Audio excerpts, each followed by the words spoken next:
Glória a Deus. E o Senhor vai nos abençoar. Abra sua Bíblia em Ezequiel 43. Eu quero compartilhar com vocês uma palavra abençoadora, que eu sei vai ministrar a sua vida. Eu quero fazer uma introdução. Eu não tinha me atentado a algumas datas. Eu queria começar os 7 encontros sobrenaturais, as noites de glória. Quinta passada nós tivemos aqui o bispo Paulo Tenório. Foi uma bênção de Deus, muito abençoado. Hoje eu estou aqui, quinta-feira que vem nós vamos estar dentro do nosso congresso. Então vai ser assim, muito abençoado que nós vamos ter nos próximos dias.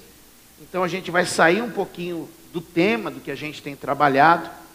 Então o que eu me proponho aqui hoje é fazer uma introdução com vocês sobre esse tema dos 7 encontros sobrenaturais e que vai liberar sobre a sua vida uma unção de Deus. Quantos podem dizer amém? Ezequiel capítulo de número 43. Eu quero ler 3 versículos agora para a gente introduzir. Verso 2, verso 4 e verso 5. Mas acharam? Diga amém. Se achou, diga amém. Verso 2. Vamos ler? Todos juntos, vamos ler nas telas. Melhor, né? Eis que a glória do Deus de Israel vinha do caminho do Oriente, e a sua voz era como a voz de muitas águas, e a terra resplandeceu por causa da sua glória. Verso 4, põe para mim, por favor. Vamos lá? E a glória do Senhor entrou na casa pelo caminho da porta, cuja face está para o lado do Oriente. Verso 5. E levantou-me o Espírito e me levou ao átrio interior, e eis que a glória do Senhor encheu a casa. Amém? Pai de amor, fala conosco neste dia e abre a nossa visão para um tempo de glória. Posso ouvir um amém desta igreja? Amém. Eu estou aberto para um tempo de glória. Quantos estão? Amém. Ouça. Ler o livro do profeta Ezequiel é algo perigoso. Ezequiel não tinha muito juízo. Ezequiel tinha sonhos e visões, que eu me colocando no lugar de Ezequiel, eu falava assim, não ia contar uns negócios desses não. Muito menos escrever no meu Facebook o que eu sonhei. Mas Ezequiel tinha algum problema. Ou não? Ele não se constrangia em falar do sobrenatural. Para você ver como esse assunto é pesado, eu tive 7 améns e meio. Você percebeu o que eu falei? Ezequiel não se constrangia em falar do sobrenatural. Eu tive 7 améns e um amém. É tão constrangedor que eu precisei dar uma forçada para conseguir 23% de aprovação da igreja no índice BP.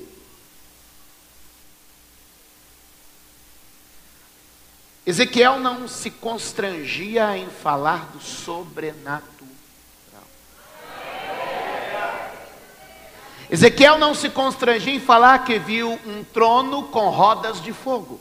Ezequiel não se constrangia em falar que viu arcanjos, anjos, serafins. Ezequiel não se constrangia em dizer que tinha tido visões de leões, de mãos, de águias, poderes sobrenaturais. Ezequiel não estava ligado nessa onda racional que tem invadido as igrejas. Não se faz algum sentido filosófico, se faz algum sentido do politicamente correto. Nós vamos falar porque isso vai ser agradável. Ezequiel não falava de coisas muito condizentes com a lógica humana. Ezequiel tinha saído da razão humana. Ezequiel tinha como que alguém podia dizer: esse homem delira, esse homem enlouqueceu, esse homem perdeu a noção das coisas. Eu não sei se você está entendendo que o Espírito quer nos preparar para os próximos dias de quinta-feira.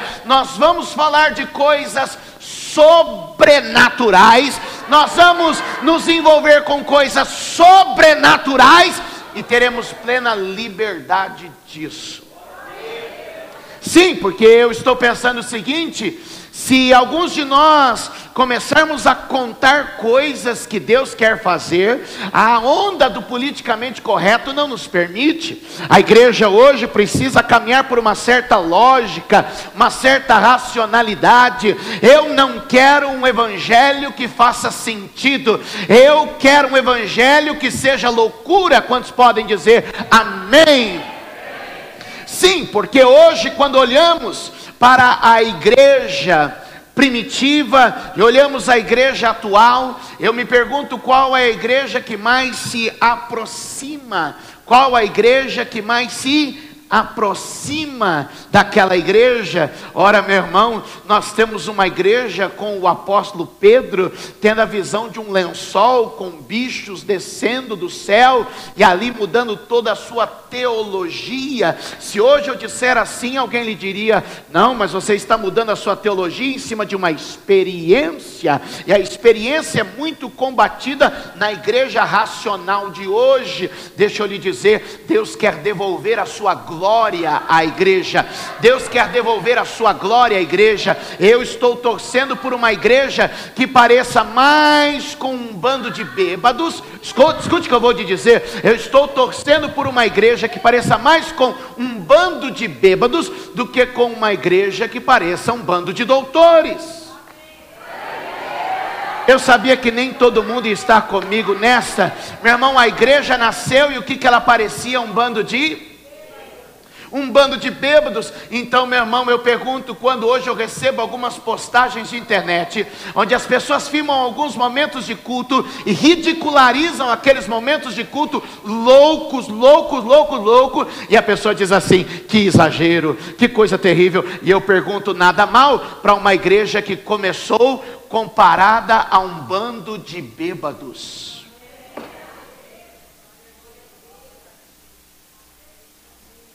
Cutuca alguém que está do seu lado e diga assim: acho que nós estamos muito longe.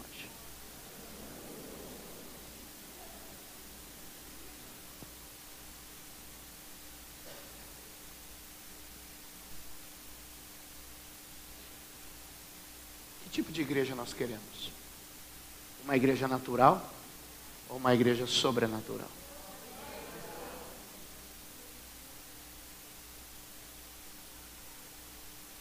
Que tipo de igreja nós estamos buscando? Uma igreja ligada em coisas que somente a mente humana pode compreender? Ou uma igreja que busca aquilo que o olho não viu, o ouvido não ouviu e jamais penetrou no coração do homem, e que só pode ser conhecida pela revelação do Espírito Santo?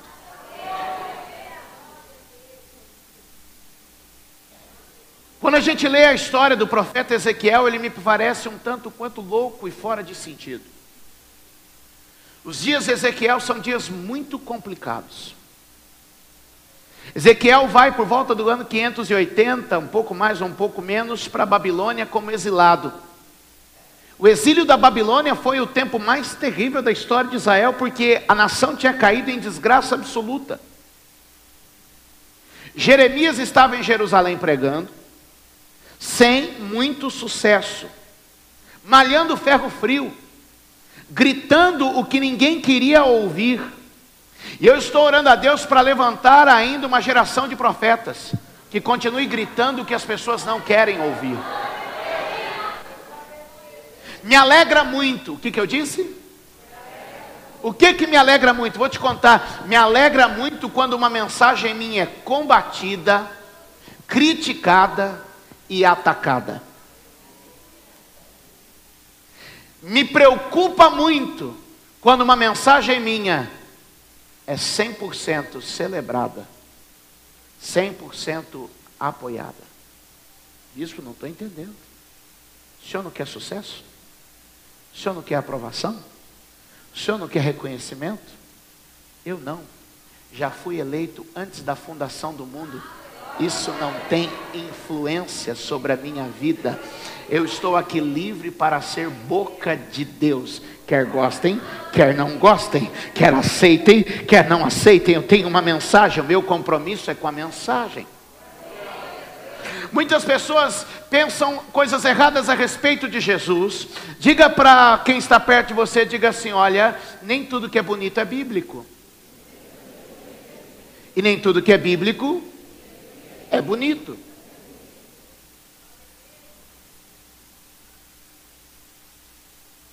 Olha que bonito. Jesus tinha uma grande preocupação com as pessoas.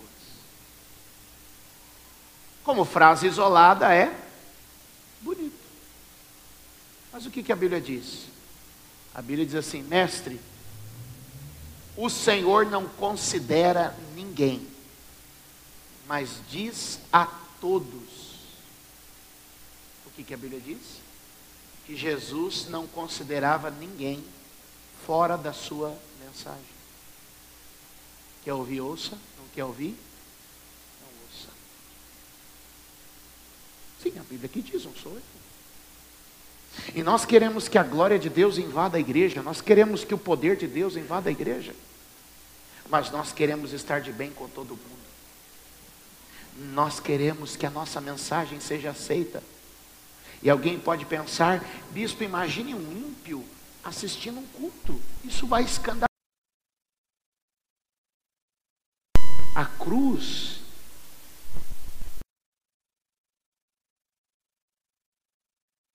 para o gentio de loucura.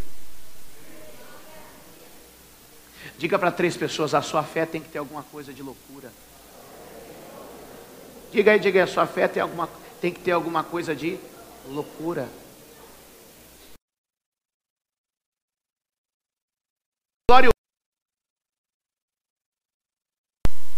Porque senão estamos buscando uma aceitação humana e perdendo o nosso ministério diante de Deus. Quantos estão entendendo? Jeremias estava pregando em Jerusalém ruindo. Jeremias foi um fracasso nos moldes de hoje. O que eu disse? E por que eu digo isso? Porque Jeremias não tinha igreja cheia. Jeremias não conseguiu influenciar sua geração. Porque tudo que Jeremias pregou, o povo seguiu no sentido oposto. Por consequência, a negligência que o povo teve para com a mensagem de Jeremias, porque a sua mensagem não era agradável, Israel entra em declínio, decadência e derrota. Escute. Israel não cai por uma estratégia militar errada. Israel não cai porque o poder do Império Babilônico era extraordinário. Israel não cai porque mas o inimigo se levantou com uma força. Israel cai por juízo de Deus. Por juízo de Deus. E porque havia juízo? Só havia juízo porque havia condenação. E porque havia condenação? Porque havia o crime, havia o delito, havia o erro. Nesse contexto, Jeremias terminando sua mensagem, Daniel já estava na Babilônia terminando os seus cursos preparatórios. Nesse meinho tem Ezequiel. Ezequiel havia sido criado para ser sacerdote. E quando ele chega à idade de ser sacerdote, escute isso, é algo profético, Deus está me revelando aqui agora. Quando ele chega à idade de ser sacerdote, quando a maturidade para que ele exercesse o sacerdócio aparece, ele vem e é levado cativo para a Babilônia.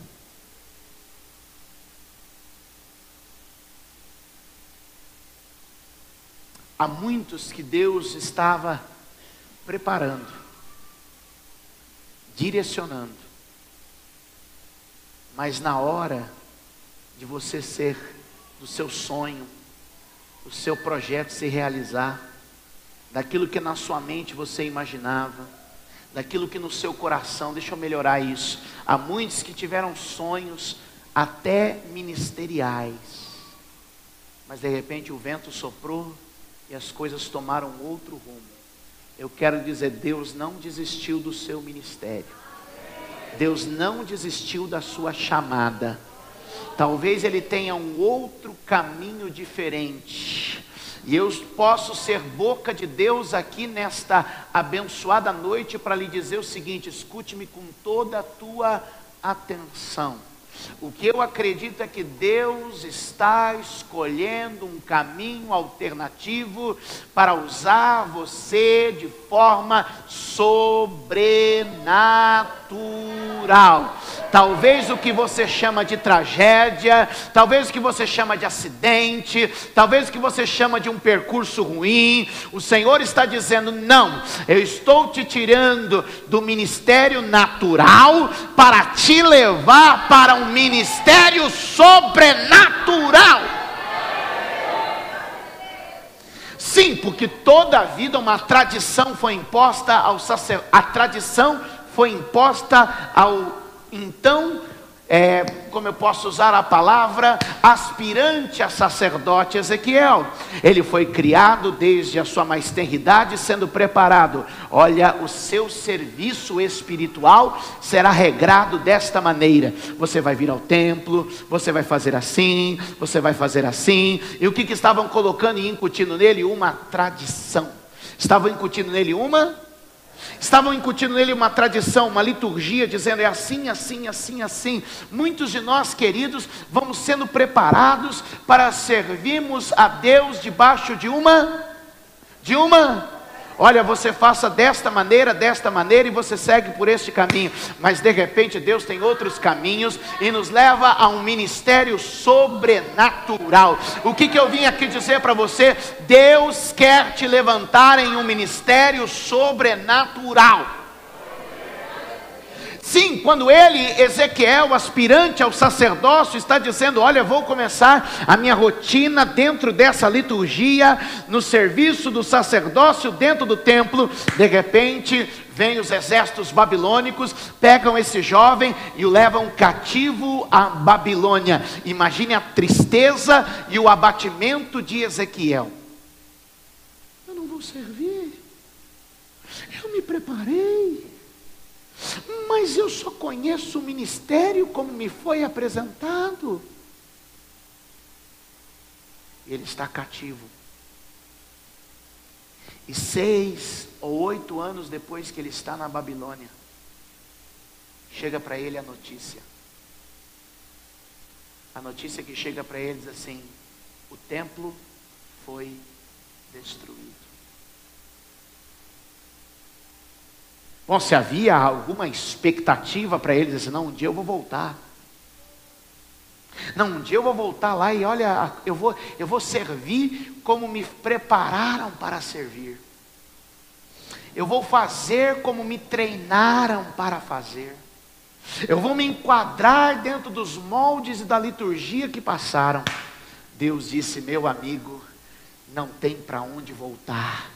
Eu tenho um ministério novo para a sua vida.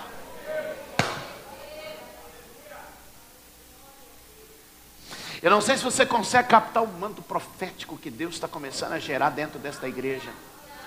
Deus quer levar você a uma atmosfera espiritual e sobrenatural.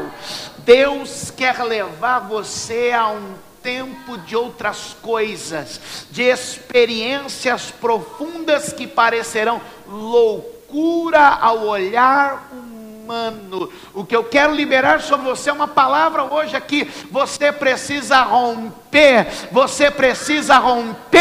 para começar a fluir em um ambiente novo do Espírito, em que você, meu irmão, não tem apenas uma aparência agradável e todos olhem: olha que aparência de espiritual, que cara de espiritual, mas que você entre em um processo de coisas loucas, sobrenaturais, extraordinárias, que não se escreveram ainda. Obras gloriosas de Deus vão acontecer neste lugar.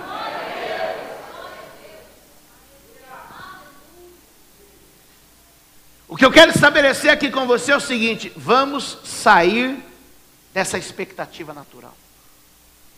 Você pode dizer isso para 3 ou 4 pessoas: vamos sair dessa expectativa natural? Sim, não, porque muitos de nós queremos vir para a igreja e ter uma expectativa natural, organizarmos uma liturgia bonita, que todo mundo se sinta bem e vai embora daqui dizendo assim: oh, que coisa linda. Mas Deus está dizendo: eu não quero o homem no controle, eu não quero a liturgia no controle, eu não quero a tradição no controle, eu não quero o costume no controle, eu não quero uma mente humana no controle, mas eu quero o rio do meu espírito fluindo como quer e com liberdade dentro da igreja. Eu não quero que seja a mente de um pastor pensando, imaginando, idealizando. Eu não quero que seja um marqueteiro fazendo uma ação de marketing para envolver e melhorar a igreja. Eu não quero que seja uma técnica aprendida ou treinada. Sim, eu não estou aqui negligenciando a preparação, mas eu estou abrindo aqui uma porta para dizer: Espírito Santo, entra dentro desta igreja, faz como o Senhor quer, dirige como o Senhor imagina, porque nós não queremos mais estar presos a nossas expectativas naturais, mas queremos transcender a um ambiente de glória a qual a mente humana não pode atingir. Algumas pessoas já estão entrando nesse rio e eu estou ficando contente aqui nessa igreja. Isaías capítulo 55 diz assim: olha, a mente do homem não pode atingir a mente de Deus. Assim como os pensamentos de Deus são mais altos que os pensamentos, aleluia, do homem, assim é o céu mais alto que a terra. O que Deus está dizendo: Deus está trabalhando num outro nível de glória.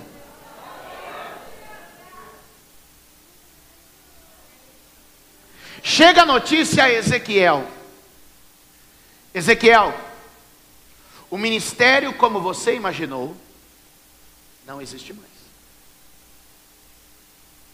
Bom, imagine o choque que isso deve ter causado no coração dele. Eu por toda a minha vida me preparei para algo, eu por toda a minha vida fui treinado para algo, e eu ainda tinha alguma expectativa e alguma esperança de que eu pudesse resgatar isso. Mas se o templo é destruído, o sacerdócio como ele conhecia, não existia mais.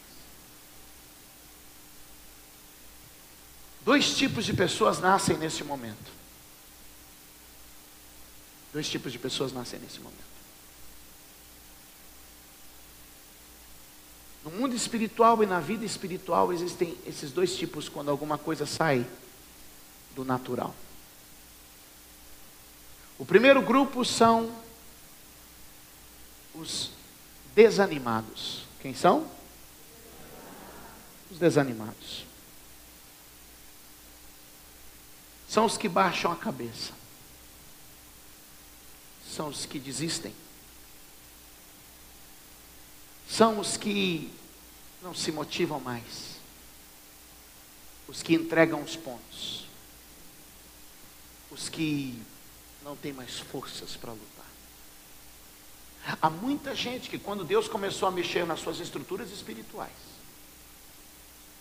você embarcou na onda dos desanimados. Quem está me ouvindo? Quem está me ouvindo? Há muitas pessoas que, porque algumas coisas foram mexidas na estrutura de igreja, na estrutura ministerial, como você conheceu ou como você imaginou, você entrou na onda dos desanimados. Os desanimados, meus irmãos, eles desistem, eles abrem mão.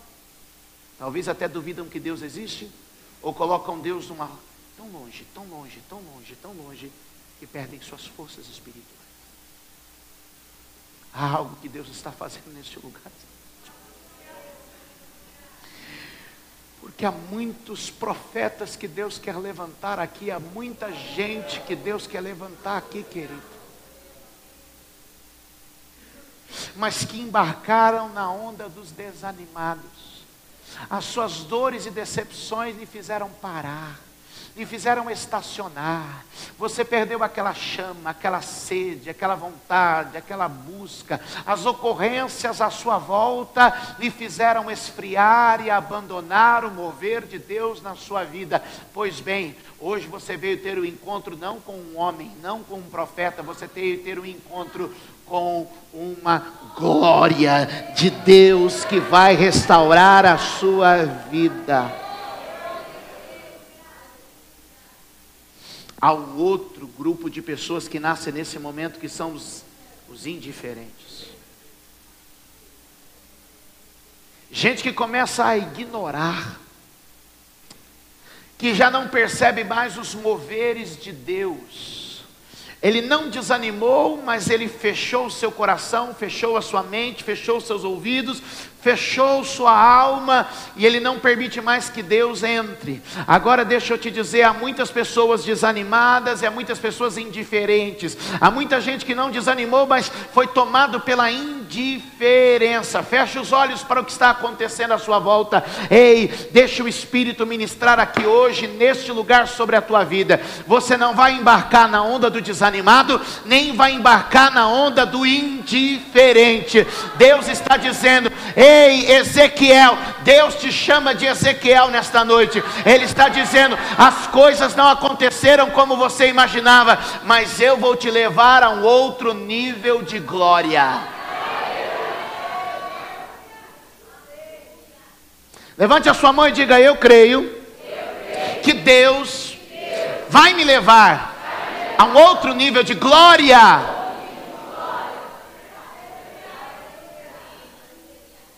Sim, porque agora Ezequiel, ele não tem mais aquela liturgia, aquela tradição, aquele planejamento que ele tinha, tudo organizado, bonito e arrumado. Mas ele começa agora a sofrer de visões incompreensíveis pela mente humana. Nenhum profeta em toda a Bíblia tem visões estranhas, alegorias inexplicáveis como Ezequiel. Eu imagino que o ministério de Ezequiel começa a beirar a loucura.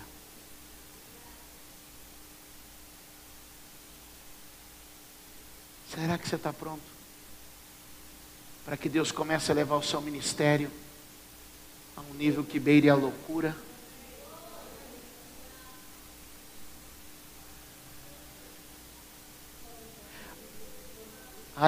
Aí algum perturbado de plantão, e sempre tem: não, eu fui chamado para ser mais como Paulo.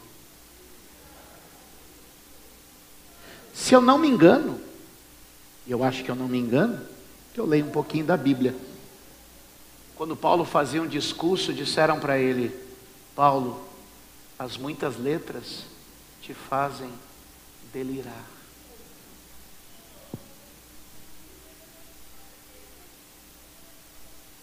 Será que Deus hoje não está querendo envolver a gente em alguma loucura? Será que Deus hoje não está querendo envolver você em alguma loucura? Será que Deus hoje não está querendo tirar você desse formalismo natural que tem engessado a sua vida espiritual e tornado a sua vida uma liturgia sem graça? Uma robotização do culto.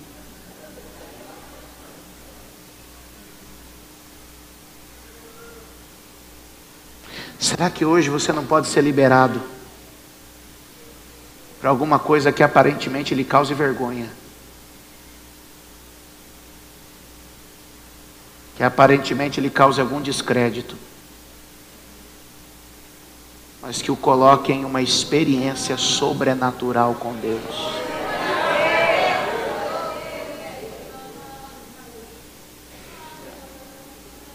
Porque a Bíblia diz para nós, queridos,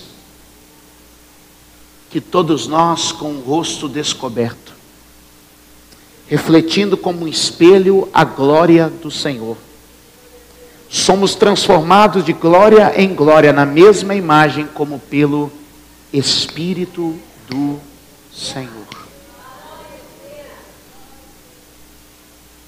Escute, por favor, preste atenção.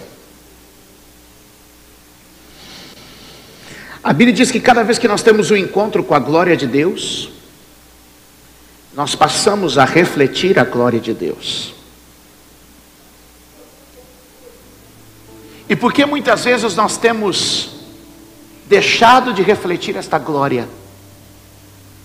Porque nós temos encontrado pouco com Ele. Muitas vezes nós chegamos à igreja para encontrar com os nossos desejos e necessidades. fazemos um culto para ver se esse culto nos responde, nos atende, nos serve. E ele deixa de ser o objetivo do culto, e nós passamos a ser o objetivo do culto. O pastor deixa de pregar olhando para o Senhor e passa a pregar olhando para a multidão que o assiste, porque se suas palavras não forem agradáveis à multidão, tampouco ele poderá alcançá-las. O ministério do louvor procura buscar um equilíbrio de tal maneira em que as pessoas olham assim: puxa vida, mas como eles estão preparados e prontos.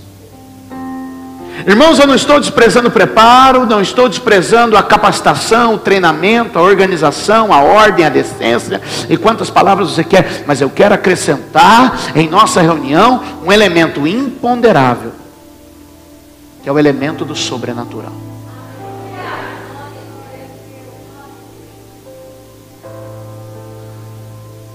Uma das coisas que eu nunca permiti na igreja foi que colocasse o horário de terminar o culto. As pessoas dizem assim: não, o culto deveria terminar 9h30. E acabou virando uma convenção por natureza que o culto dure 2 horas. Mas eu nunca disse que o culto dura 2 horas, e nunca você viu, nessa igreja pelo menos, nenhum registro que diga que o culto dure 2 horas.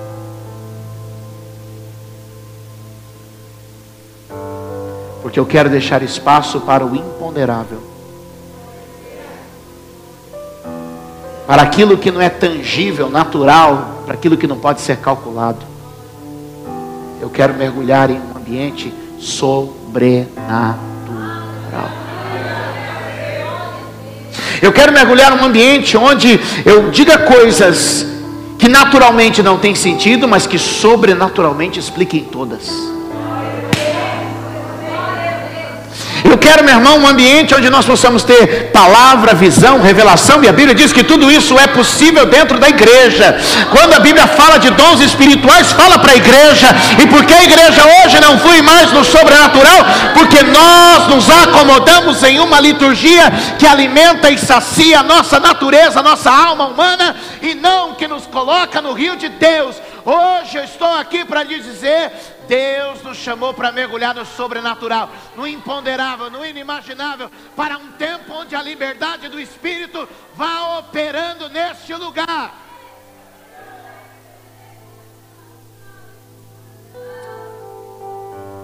Mas entendem o que Deus quer falar aqui conosco? E alguém pode dizer assim: Bispo Júlio, como nós podemos trazer a glória de Deus para dentro da igreja? Primeiro ato para trazer a glória de Deus é entender que a glória foge de nós por causa do pecado. Amém? A Bíblia diz assim em Romanos 3:23: porque todos pecaram e destituídos foram da glória de Deus. Quem me entende, diga amém. Todos pecaram e destituídos foram da glória de Deus.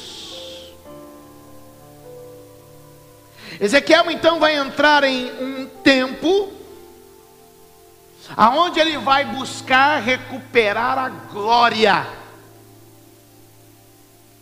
Diga para quem está perto de você, diga: eu não quero só liturgia. Diga: eu já fui treinado para liturgia. Diga: eu quero a glória.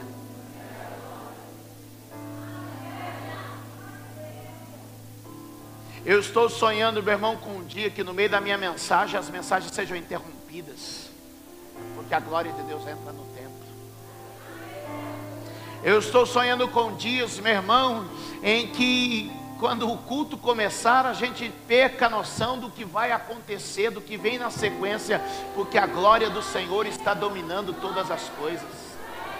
Eu estou sonhando com um dia em que nós não precisamos ficar engessados, e não, assim, mas no momento em que a glória de Deus comece a tomar conta da reunião de uma maneira tão sobrenatural e poderosa.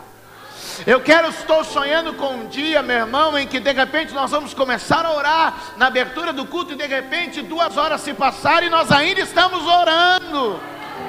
Eu quero sonhar com um momento, meu irmão, em que o louvor começa e de repente ele não está apenas programado, mas ele segue por um caminho que o Espírito tome, a igreja toda é envolvida na adoração, em que talvez eu estou pregando e os músicos sobem, os cânticos começam a acontecer, e a gente não sabe se está no louvor, se está na oferta. Eu quero um dia, meu irmão, em que eu não preciso estar dizendo, agora você vai trazer a sua oferta, mas que pessoas vão vir espontaneamente e depositar as suas ofertas no altar com toda a liberdade, que pessoas vão se prostrar diante do altar, sem que alguém as convide, apenas porque a glória de Deus está no lugar, e não há homem controlando, mas há uma graça tomando conta da igreja. Nós precisamos nos libertar desse show, deste programa televisivo que a igreja foi organizada, e de repente nós vamos sendo tomados por uma liberdade, e alguém vai dizer, mas o que aconteceu com eles? Beberam alguma coisa? Deixa eu lhe dizer, amado, sim, não nos embriagamos com o vinho, não nos embriagamos com o vinho, onde há contenda e devassidão, mas nos enchemos do Espírito Santo, de tal maneira, de tal forma, que não há mais o controle do homem, mas só a glória de Deus reina sobre este lugar.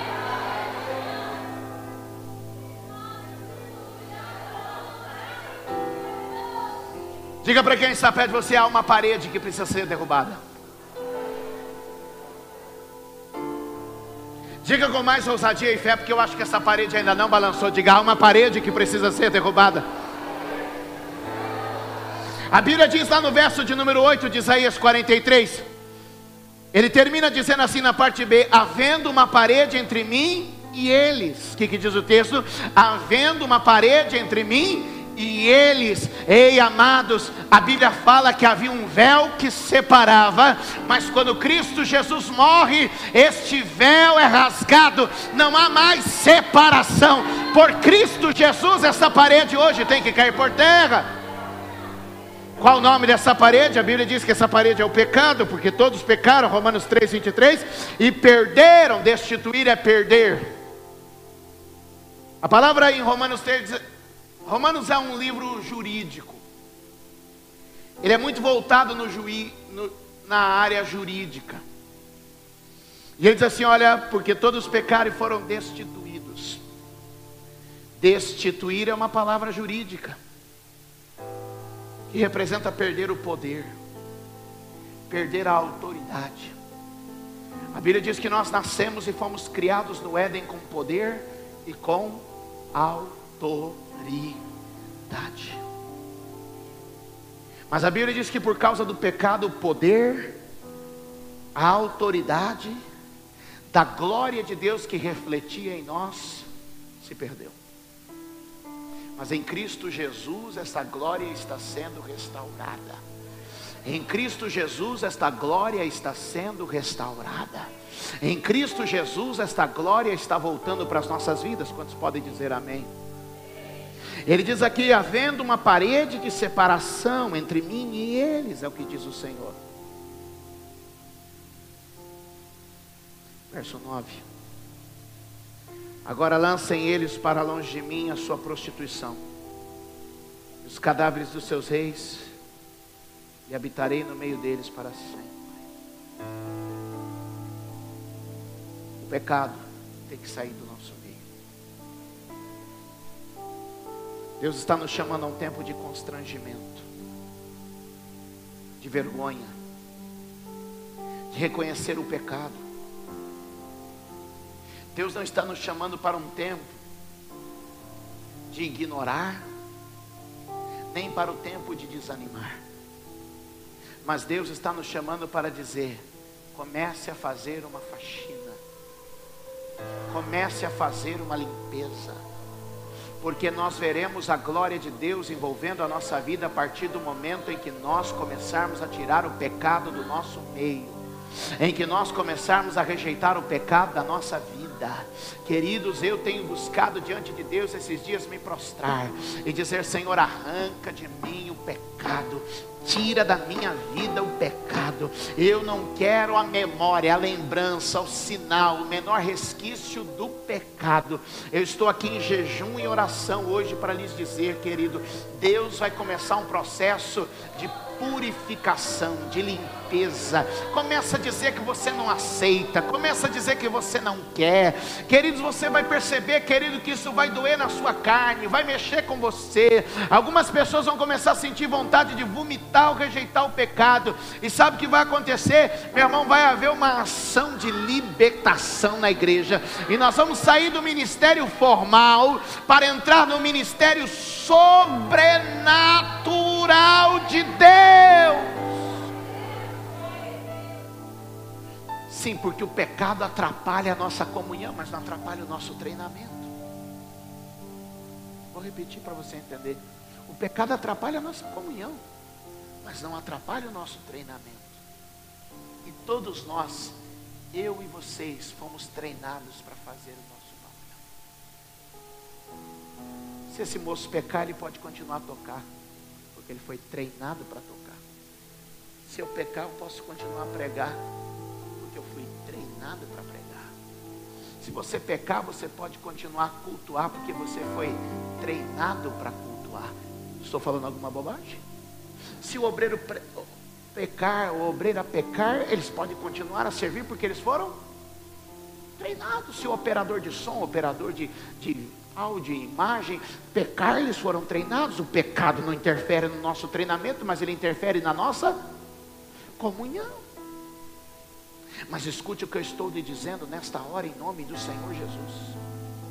Mas se nós tirarmos o pecado da nossa vida, nós não estaremos fazendo como fomos treinados, mas estaremos fazendo além do que fomos treinados. Eu não estou desprezando o treinamento. O que eu disse? Eu não estou desprezando o treinamento, mas eu quero acrescentar o elemento sobrenatural na nossa reunião.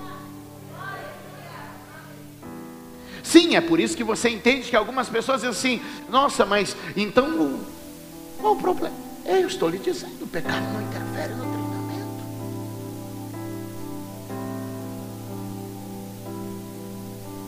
E nós aprendemos a ser igreja, nós aprendemos a fazer igreja, e podemos estar enlameados no pecado, mas nós aprendemos a fazer. Fomos todos treinados para isso. Treinados para sermos líderes, treinados para sermos crentes, treinados para ser pastores, fomos treinados. Mas amados, quando nós tiramos o pecado do nosso meio, é o que o texto está dizendo: lancem para longe, lancem para longe.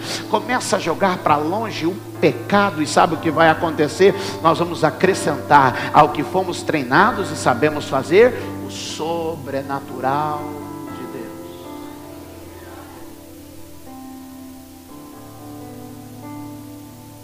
Eu quero dar 4 passos para vocês, para que a gente possa terminar. O primeiro passo é o passo do constrangimento. Qual que é o passo? Constrangimento. Nós precisamos começar a nos constranger pelo pecado. Há uma palavra que tem vindo sobre o meu coração nesses dias e que tem me incomodado na igreja. Sim, como eu queria ter mais algumas horas com vocês. Mas o nosso formalismo nos impede de algumas coisas.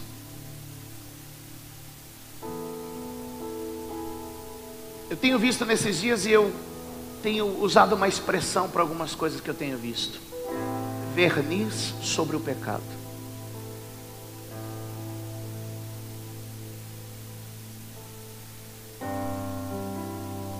Verniz sobre o pecado.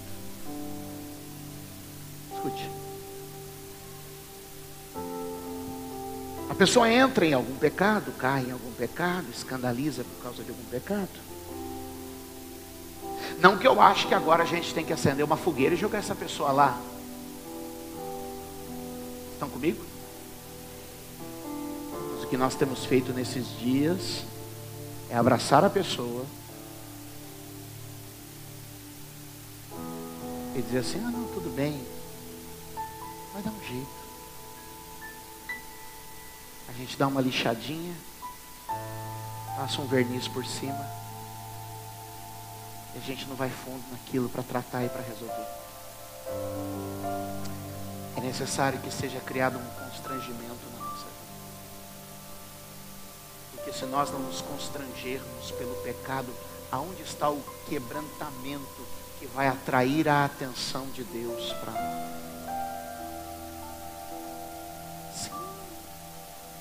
Aplicamos um verniz e está tudo bem. E a Bíblia está dizendo, não está tudo bem. Não está certo. Não, nós vamos te apoiar. Claro, ninguém está aqui pedindo para que comece uma santa inquisição. Nós estamos pedindo para que seja tratado como deve ser tratado. Pecado ainda é pecado. E se não nascer em nós um constrangimento por causa do pecado, isso tem me incomodado. E não quero eu aqui começar a viver como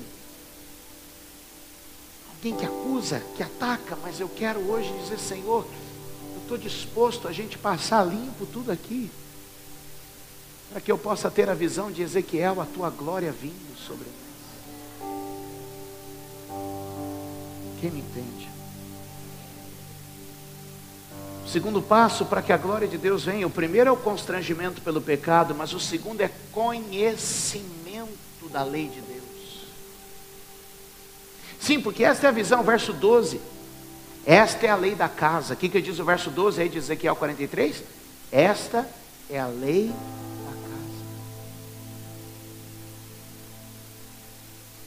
verso 13, estas são as medidas do altar.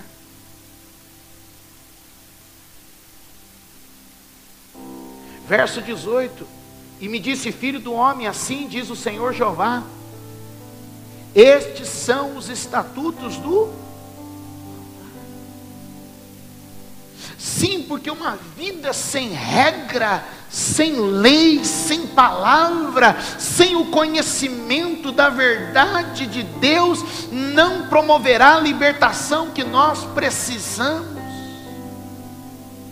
E muitas vezes nós estamos nos contentando com uma liturgia, nós estamos nos contentando com o formalismo da reunião, mas estamos perdendo a essência da palavra, as leis, as regras e as medidas do altar. Sim, porque não imagine você que eu pregando aqui, isso é fácil. Quando eu prego para você, eu estou apontando uma espada contra meu próprio peito e dizendo assim, então você também agora tem que ser o primeiro a andar por essas regras e por essas medidas. Então o que eu estou falando com os senhores e senhoras aqui essa noite não é brincadeira. O que eu estou dizendo para você é que se nós queremos ver a glória de Deus entrar nas nossas vidas, nós temos que primeiro nos constranger pelo pecado e segundo, rever as medidas, as leis e as regras.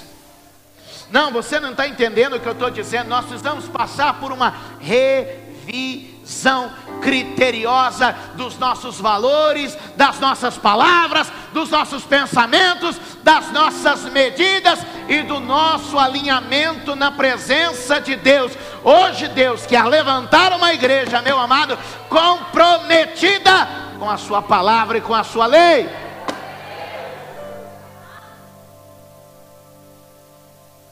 Terceiro, se nós queremos mergulhar de fato na presença de Deus, nós precisamos ser envolvidos pelo sangue. Sim, porque não há homem que com o seu sacrifício e santidade pessoal possa agradar a Deus. Mas para satisfazer a exigência de santidade do Senhor, nós vamos em um tempo. Há uma medida que nós podemos ir e a partir daí uma medida que nós não podemos ir. A primeira medida é o constrangimento, a segunda medida é o conhecimento de suas leis, mas a terceira medida, para satisfazer a exigência do Senhor, o meu sangue não basta. Tem que ser o sangue puro do Cordeiro de Deus, que tira o pecado do mundo. A Bíblia nos diz, meus amados, aqui a partir do verso de número 19, que fala de um cordeiro, fala de um bode que servirá de expiação para o pecado. Nós precisamos nos santificar pelo sangue de Jesus. Quantos podem dizer amém? O texto diz no verso 19: para me servirem darás um bezerro para a expiação do pecado. Verso de número 20 e 21 continua falando sobre isso, e diz lá, no final do verso 20 diz: assim farás a purificação e a expiação. Então tomarás o bezerro da expiação do pecado, o qual será queimado no lugar da casa, para isso ordenado fora do santuário. Essa é a figura da morte de Jesus. Jesus é o que foi morto fora do arraial, fora do santuário, para a expiação dos nossos pecados. Há uma necessidade da nossa consciência do sangue de Jesus sobre nós. O sangue que nos reveste, nos santifica e nos purifica. O sangue que nos restaura na presença do Senhor. Amados, Deus está dizendo: constranja-se pelo seu pecado, conheça a minha lei, a minha regra, a minha medida, mas tome posse do sangue de Jesus, porque o sangue de Jesus nos lava de todo pecado. O sangue de Jesus nos purifica. E eu peço, Senhor, nós invocamos o teu sangue que está passando neste lugar agora para santificar a igreja. E então, amados, o quarto nível, para que a glória de Deus venha, são os nossos holocaustos na presença do Senhor. Verso de número 27 diz assim: cumprindo ele os dias, será que ao 8º dia dali em diante a preparação dos sacerdotes sobre o altar, os vossos holocaustos, os vossos sacrifícios pacíficos, e eu me deleitarei em vós, diz o Senhor Jeová. Olhe para mim. Você quer que a glória de Deus venha? Quem quer que a glória de Deus venha? Quem quer que a glória de Deus venha? Há um caminho. O Espírito Santo está falando conosco. Precisa haver constrangimento da nossa parte. Precisa haver quebrantamento e dizer: Senhor, isso está errado, e nós não podemos mais passar verniz pelo pecado. Precisa haver conosco uma sede de conhecer a lei, a medida, a regra. Vamos dizer: a lei, a medida e a regra. É necessário que nós nos envolvamos pelo sangue de Jesus. Quantos podem dizer amém? É necessário que haja o envolvimento do sangue de Jesus em nossa vida. Quantos podem dar glória a Deus? Existem dois tipos de oferta, e há algo que está tentando limitar a igreja brasileira de entrar na glória de Deus. É um ataque direto contra a oferta. Quantos concordam comigo que o maior ataque que a igreja sofre é o ataque contra a oferta? Quem concorda comigo? Quem concorda comigo que o que mais se fala, o que mais se diz, o que mais se comenta a respeito da igreja é um ataque à oferta? Quantos percebem? Quantos percebem isso? Quem percebe isso? Quem percebe? E muitas vezes esse ataque a respeito da oferta tem nascido até mesmo dentro da há algo chamado na estratégia militar quinta coluna. O que eu disse? O que é a quinta coluna? A quinta coluna é uma estratégia militar de enfraquecer de dentro para fora. O que eu disse? É uma estratégia militar na tentativa de enfraquecer de dentro para fora. Um general que estava ao redor de uma cidade, ele tinha 4 colunas, ou seja, 4 grandes grupos de soldados que eles dividiam chamando de colunas. Era uma forma como o exército romano marchava, em grandes colunas. Ele tinha 4 colunas, e ele está diante de uma cidade que nunca foi conquistada, que nunca foi dominada, e então ele para diante dos muros dessa cidade que nunca caiu, e então as pessoas dizem: amanhã nós vamos destruir esta cidade. As pessoas que estão à sua volta dizem para ele o seguinte: mas como você vai? Por séculos esta cidade tem resistido aos ataques dos mais ferozes exércitos. E ele diz assim: eu vou vencer essa cidade, porque eu vou usar a minha quinta coluna. Mas quem estava com ele disse assim: não, mas você só tem 4 colunas disponíveis aqui. Ele falou: não, há tempos atrás eu já coloquei dentro da cidade, a minha quinta coluna mora lá, convive com eles, está entre eles, e a minha coluna está exatamente agora já se preparando-os para que eles percam de dentro para fora. Amanhã eu vou entrar nessa cidade, porque os portões vão se abrir para mim. Amanhã eu vou entrar nessa cidade simplesmente sem atirar uma flecha, porque a minha quinta coluna está enfraquecendo ela de dentro para fora. Irmão, você pensa que eu queria falar de oferta? Já tem 30 posts e 20 twitters prontos para me condenar agora. E eu podia ir para casa sem essa. Mas o que é mais comentado a respeito da igreja é a... Porque existem dois tipos de oferta. Existe o quê? E o texto que nós lemos mostra os dois tipos. Mostra o primeiro tipo, que é a oferta pelo pecado.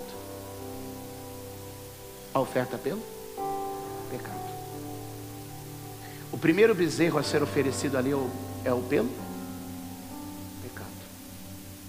Quando a Bíblia diz assim, o Senhor não tem prazer na oferta. Existe uma oferta que não cheira bem diante de Deus. Não cheirava no Antigo Testamento. Qual era?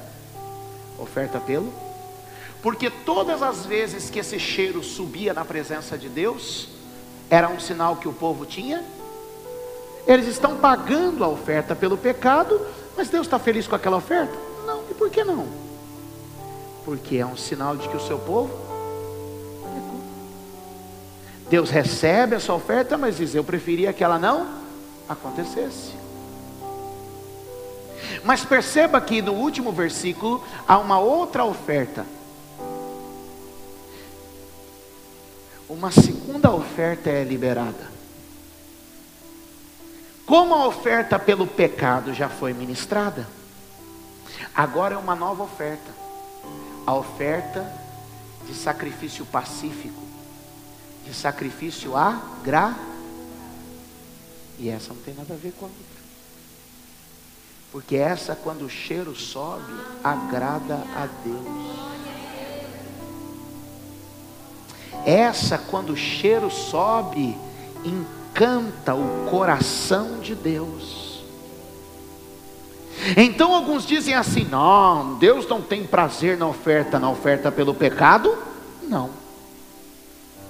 Mas na oferta de amor, de celebração, de sacrifício, de holocausto em louvor ao Senhor, essa, meus amados, Deus tem prazer, tanto no Antigo como no Novo Testamento, porque Paulo escreveu assim, o que eu recebi de vós da parte de Epafrodito, Filipenses capítulo 4, o que eu recebi de vós da parte de Epafrodito, me foi enviado como cheiro de suavidade, como sacrifício agradável e aprazível a Deus. O que ele está dizendo são 4 níveis para que a glória de Deus comece a entrar na minha vida e na sua vida.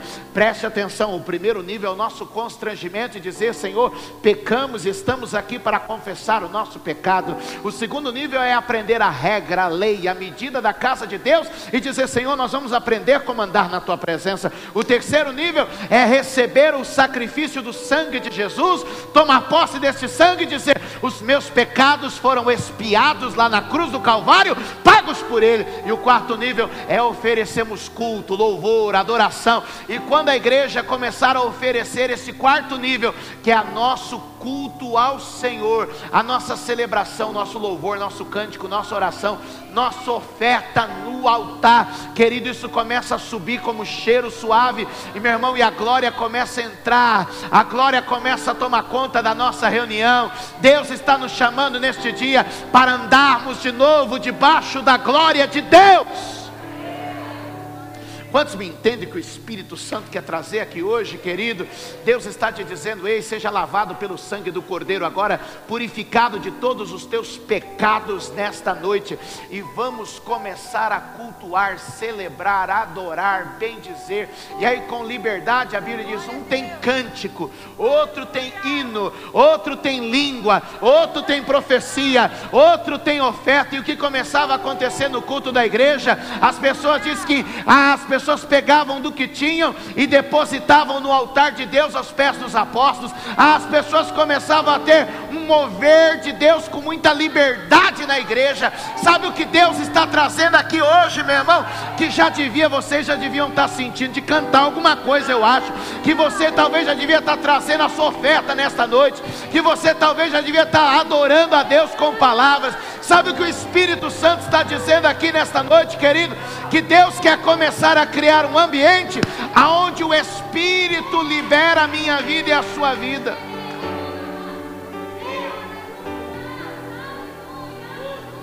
Eu não sei se você está entendendo o que Deus quer fazer nessa igreja nessa noite, mas talvez, meu irmão, está na hora de você ficar um pouco bêbado. Está na hora de você perder um pouco a sua razão e o seu juízo e deixar de andar na lógica da sua mente. Quem me entende aqui nesta noite agora? Está na hora, meu irmão, de você começar a fazer o quê? Sabe, quando você começar a se despir das vestes religiosas e daquilo que você foi treinado para fazer, e começar a fazer o que o Espírito Santo vai dirigindo você. Vai dirigindo você, vai dirigindo você, vai dirigindo você. Ah, se você tem um cântico espiritual, comece a celebrar na presença de Deus. Qual é o culto que você quer apresentar diante de Deus? Sim, eu estou vendo ofertas aqui no altar. Que bom que nós temos oferta. Mas onde estão as pessoas que precisam fazer um concerto esta noite? E quem sabe deitar diante desse altar para dizer: Senhor, eu me humilho na tua presença hoje, mas eu vou me livrar desse pecado, eu vou me livrar dessa maldição. Onde está aquele que está dizendo: Deus, eu preciso voltar para o Senhor essa noite?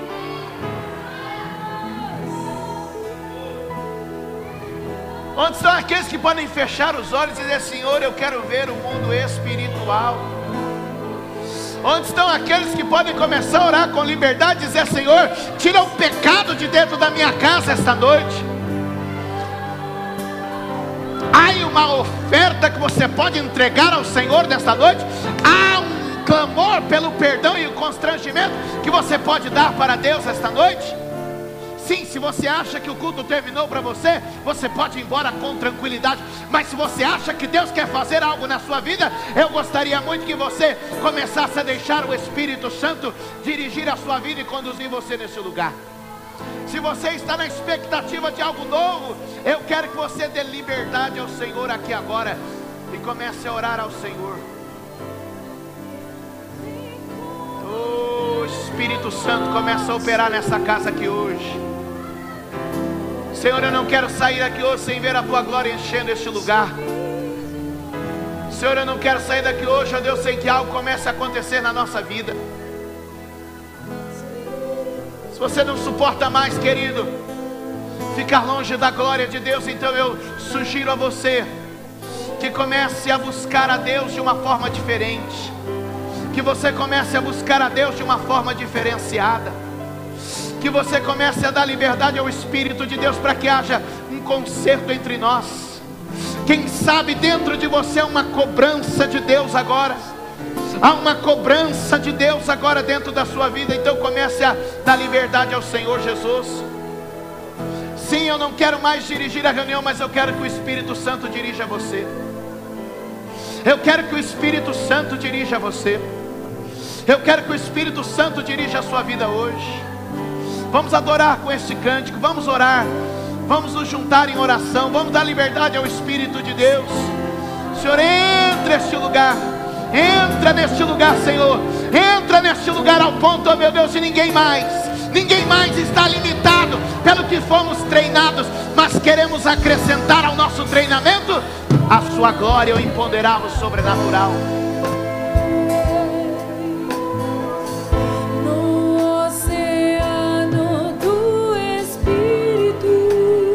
Adorar a Deus, fique de pé, ajoelhe, ande pela igreja.